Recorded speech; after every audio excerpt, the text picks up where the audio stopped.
Studio.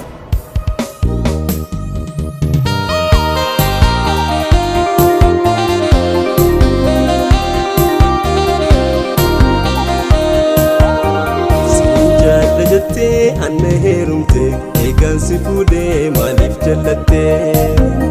shiira yaadu keessarrattu arke waan fiixan baaneef maaltu na rakke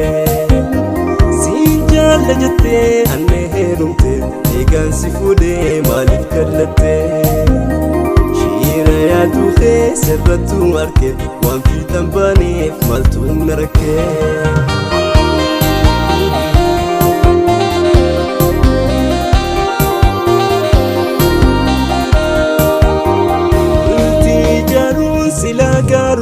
dabdee jallatu bu'aa ammakuma naatti eenyu kee durumarrattu faayidaa yeroof ta'uu nubattu bultii ijaaruun silaa gaaruma dabdee jallatu bu'aa ammakuma naatti eenyu kee durumarrattu faayidaa yeroof ta'uu nubattu seenaa ture suudhaaf mi'atte har'a kaayyoote galmaan geette harkaan na bareedoodhu soso'a kan biroon sehin akka fogowwaa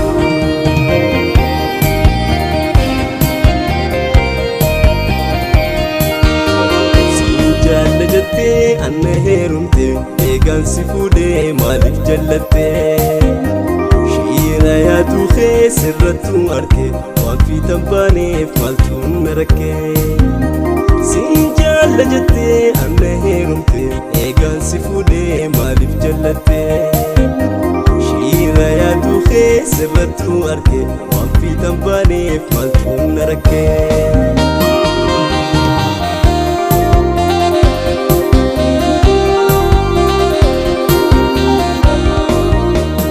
Anami bultii si fade diga firaa fi alii ollaalee ragaa Irbuu kaleessaa situ dagate himna agarsiisa rabbiin booddeete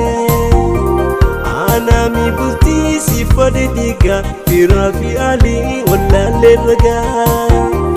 Irbuu kaleessaa situ dagate himna agarsiisa rabbiin booddeete Takkan gammannee bultii tanarra wal dadhabannee fagaadhu narraa Takkan gammannee guyyaa tokko sirra wal dadhabannee fagaadhu narraa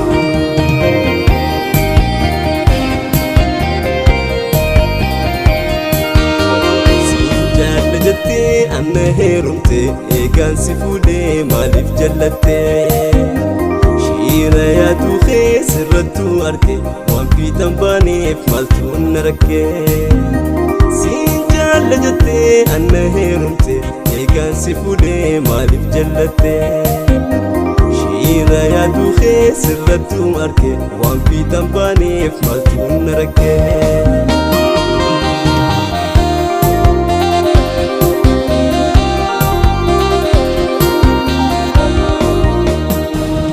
Kunnamtiin daguumamte eegasii hireen waliin nu fidde osoon si wajjin jiruun niyyanne dhiibbaa hiriyaati wal qunnamne teenya kunnamtiin daguumamte eegasii hireen waliin nu fidde osoon si wajjin jiruun niyyanne dhiibbaa hiriyaati wal qunnamne Nulachuu fadii jaalala seene balbala dhoysaa irra dhaabbanne Deema malee firiin muranne murtii jarjaraatiin